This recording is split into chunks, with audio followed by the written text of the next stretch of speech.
Voilà. Moi, je vais vous parler du livre qui m'a été commandé. Et ce n'est pas le premier que Latitude 50 commande. D'ailleurs, un point qu'on peut souligner dans leur fonctionnement, c'est que c'est un lieu qui archive tout ce qu'il fait. Il garde des traces de son passage, de son activité. Il prend avec beaucoup de soin. Ils font des photos régulièrement de tout ce qui se passe. Et donc, c'est à souligner parce que ce n'est pas le cas dans tous les lieux.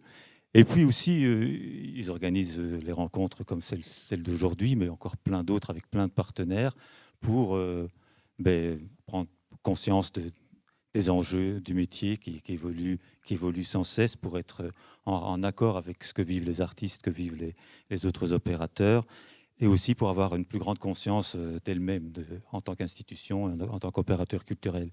Donc ils avaient déjà en 2013 commandé un livre avec Laurence Bertels, qui est très très beau, qui est des chroniques d'une journaliste qui a vécu en résidence ici et qui a rencontré les habitants, les voisins, des artistes, les opérateurs, l'équipe, et qui dresse de très très beaux portraits. Pendant le Covid, alors que d'autres institutions se morfondaient ou se plaignaient, etc., ou faisaient des activités en surabondance par crainte de perte des subsides, Latitude 50 a continué à travailler, mais aussi à réfléchir sur son travail en temps de Covid et en temps de crise climatique, et donc avec plein d'opérateurs, dans le festival de Chasse-Pierre jusqu'à Mons. Il y a eu une grande marche pendant plusieurs jours et où les gens pouvaient s'inscrire, chaque fois bien programmée. Et les traces de toutes ces réflexions se trouvent aussi dans ce livre.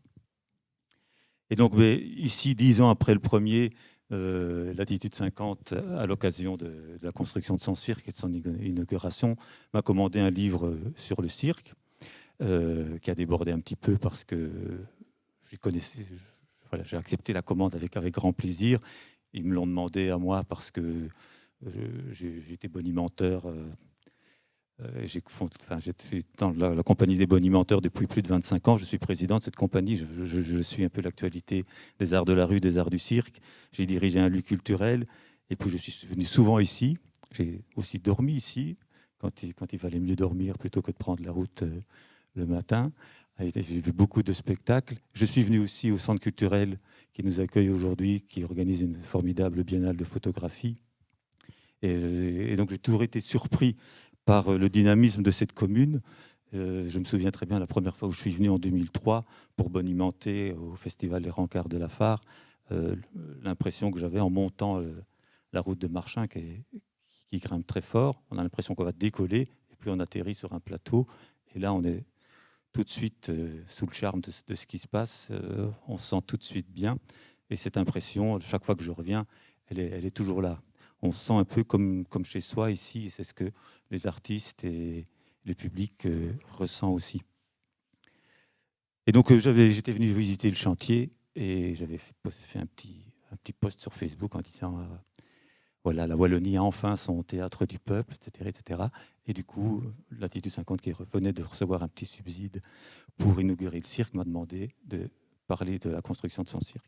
Mais je me suis rendu compte qu'il y avait beaucoup de choses d'autres à raconter, comme Mathieu l'a dit, parce qu'il y avait aussi l'école du cirque, parce qu'il y avait aussi les 2 bâtiments en construction, parce qu'il y avait déjà eu des rénovations du bistrot, de la salle de résidence qui existe déjà.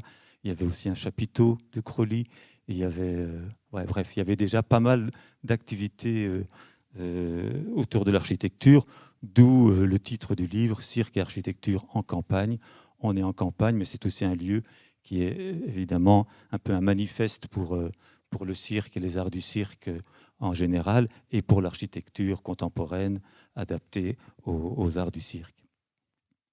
Et le sous-titre, c'est le manifeste circulaire de Latitude 50, parce que on peut voir, si vous lisez le bouquin, que la référence au cercle, le fait de faire des convergences avec plein de partenaires, d'accueillir comme aujourd'hui des gens de plein de milieux différents, cette référence au cercle, qui est une référence historique de l'architecture et de l'architecture du cirque en particulier, est très très présente à plein de niveaux, aussi évidemment en architecture, aussi avec le réemploi des matériaux, avec l'architecture circulaire, avec aussi l'usage des références anciennes et recyclées aujourd'hui. Il y a plein de références au cercle. Bon, c'est un très beau livre. C'est pas parce que moi je l'ai écrit, mais c'est parce qu'il a été très bien mis en page par Mathieu Litt, qui a fait une création graphique vraiment très très belle. Il est publié aux éditions du Caït et Pascal est là aussi. Donc c'est un très bel objet qui sera bien diffusé. Et le papier est beau. Les photographies que Mathieu Litt a faites sont vraiment magnifiques. Regardez un petit peu. Donc il a imprimé le cirque sur du carton, comme ça c'est juste une impression en noir pour donner l'impression, rendre le bois, la nature du bois dans l'impression, avec de la sérigraphie blanche. Mais ils se sont fait plaisir, et tant mieux pour nous. On retrouve une maquette, donc vous pouvez découper la maquette du cirque dans le livre, la coller, la mettre sur votre cheminée, et puis vous nous envoyez une photo une fois qu'elle est faite. Et voilà, et donc le papier est très beau aussi. Bref, je suis très content, je l'ai découvert hier, hein, donc j'en parle encore avec l'émotion de la nouveauté. On va feuilleter un petit peu le livre rapidement. C'est un livre qui comporte plusieurs parties. Un livre un peu, même si c'est moi qui l'ai coordonné, qui écrit le principal. Il y a aussi d'autres auteurs. Il y a Franziska Trapp que j'ai interviewé. Et il y a aussi Jonas Hansen qui a écrit sur la structure des possibles. Et puis j'ai eu avoir accès à plein de documents qui viennent du bureau d'architecture qui a refait les plans pour l'édition, de même que le bureau Cambium.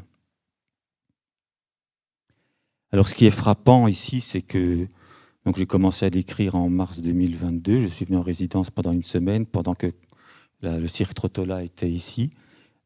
Il a joué pendant 6 jours à guichet fermé. Et tout le monde est venu, les voisins, les artistes, les gens du coin, mais aussi des gens de bien plus loin, dans une très très belle ambiance. Beaucoup de gens professionnels aussi. Jamais vu autant de directeurs de théâtre réunis, à part en tant que réunion syndicale qui les concerne. Mais donc vraiment, c'est un lieu qui attire, qui est une référence. Et il y avait aussi cette semaine-là deux opérateurs, un de Genappe qui est venu avec le collège communal, et un opérateur du nord de la France qui a un festival qui est organisé aussi par les villageois et qui rêve de construire aussi une salle comme ici. Donc ils viennent voir, frappés par la réussite. En moins de 20 ans, Latitude 50 a réussi à créer tout ce village d'architecture, ce village du cirque et un bâtiment exemplaire. Comment ce miracle est arrivé. Et donc je me suis inspiré de cet étonnement, de cette apparition, pour raconter ça dans l'ordre chronologique et en essayant de dévoiler aussi quelle est la gouvernance de lieu, quel est l'esprit du lieu qui a permis la manifestation d'un si beau bâtiment, d'un si beau village. Et donc ce petit traité n'avait pas été écrit avant de construire le cirque. C'est pas un lieu qui a été pensé et imposé d'en haut. C'est un lieu qui a grandi petit à petit. Et donc c'est évidemment la mise en projet qui a défini les articles de ce traité. Et comme souvent ça s'est basé sur des intuitions, sur des réflexions, sur des conseils, j'ai plutôt parlé d'intuition plutôt que d'articles dans ce traité. Donc on voit ici le cirque, l'école du cirque, la maison de Moucron qui était démontée, qui est remontée, et les résidences d'artistes sur pilotis qui vont arriver bientôt.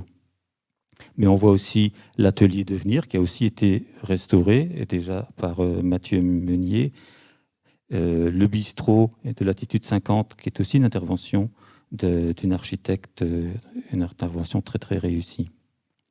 Donc vous voyez, il y a à peu près 35 intuitions. Là, on voit Olivier Minet avec Jean Louiest, qui est là ici, qui est un artiste. Et donc ça se sent aussi dans la gestion du lieu et dans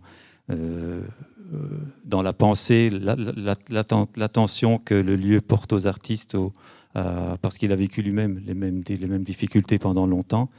Et voilà, donc c'est pour souligner ça. Ça, c'est le premier chapiteau de Crollier qui est encore là, qui était l'emblème, si vous voulez, de Latitude 50 pendant des années. C'est là que se passaient les spectacles qui pouvaient l'accueillir, qui est construit comme justement avec la même technique que les Magic Mirror. Ça, c'est l'intervention dans les bistrots contemporaines, l'atelier Devenir, qui était aussi une intervention en bois pour 20 000 euros. Okay. 20 000 euros, une dalle et une construction en bois autour d'un bâtiment. Il y a eu un événement marquant dans l'histoire du cirque, c'est la compagnie Cirque Atfika qui a été accueillie dans un chapiteau où il y avait des problèmes techniques plus importants que ceux qu'on a connus aujourd'hui, panne de chauffage, etc. Et du coup, après cette journée qui était très très douloureuse pour les équipes, la nécessité de construire un cirque en bois ou un cirque durable a fait jour et été poursuivi par le conseil d'administration, par le collège et par l'équipe de Latitude 50.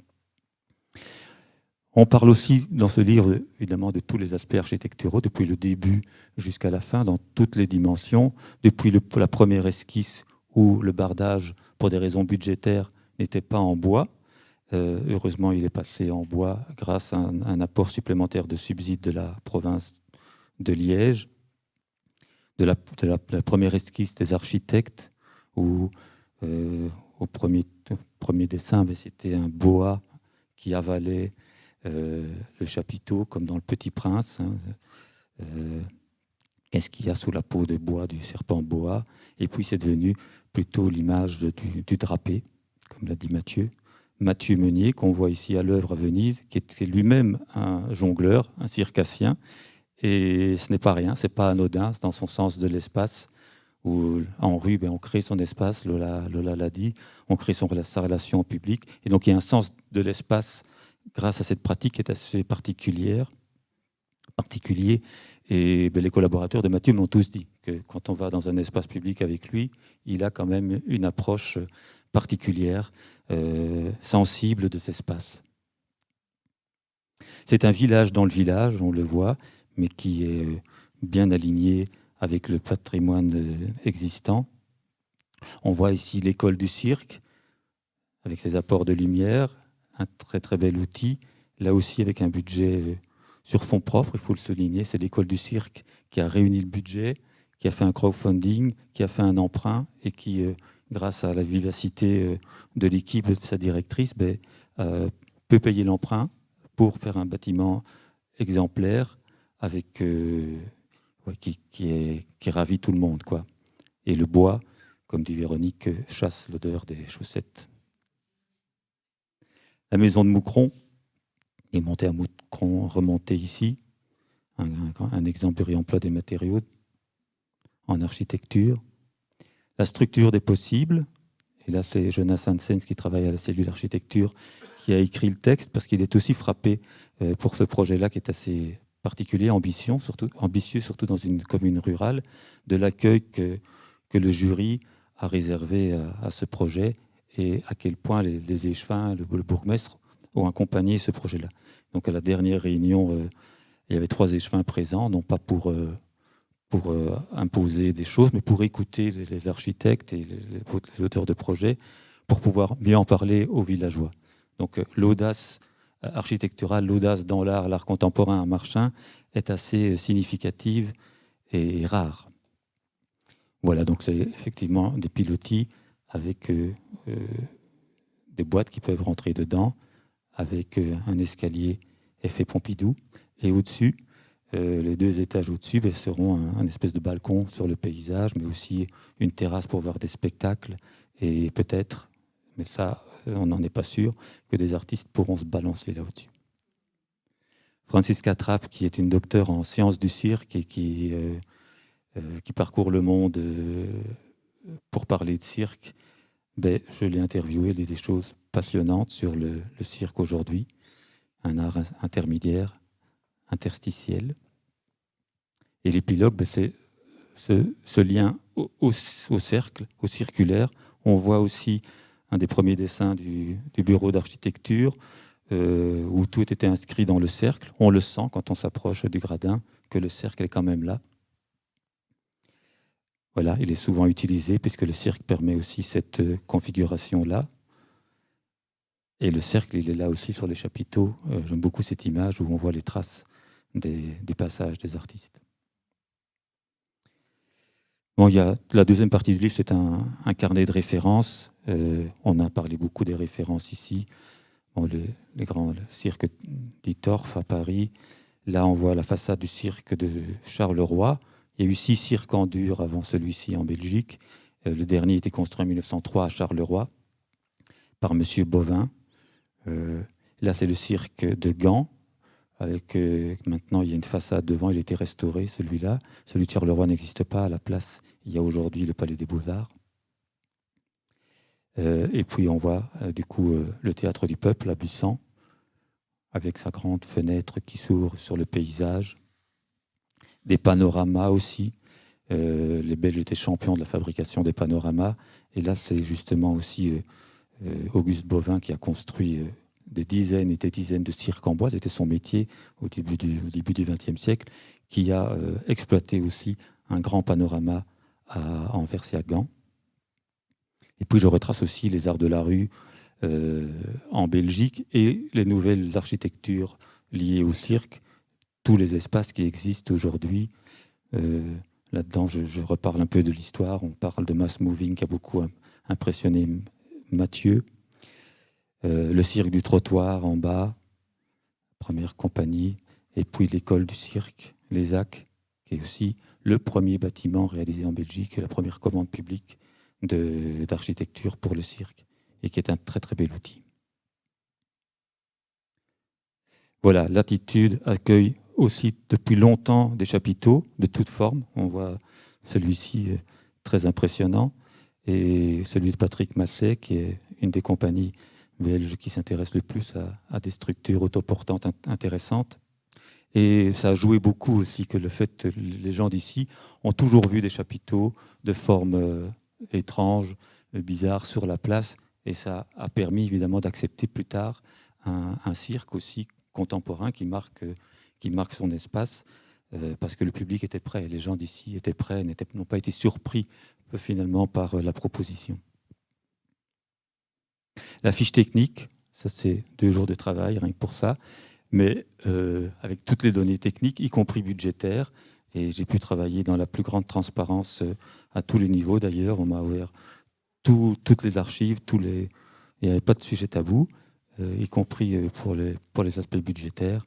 Et puis beaucoup de témoins rencontrés, beaucoup de livres aussi rencontrés. Toute l'équipe de Latitude 50 qui porte ce projet au jour le jour aussi.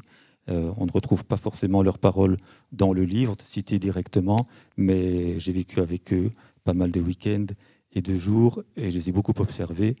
Et voilà, c'est une équipe vraiment formidable. Il n'y a plus qu'à l'acheter, à faire sa maquette. Ben, bon appétit, et on se revoit à 2h30 pour démarrer la visite avec Mathieu.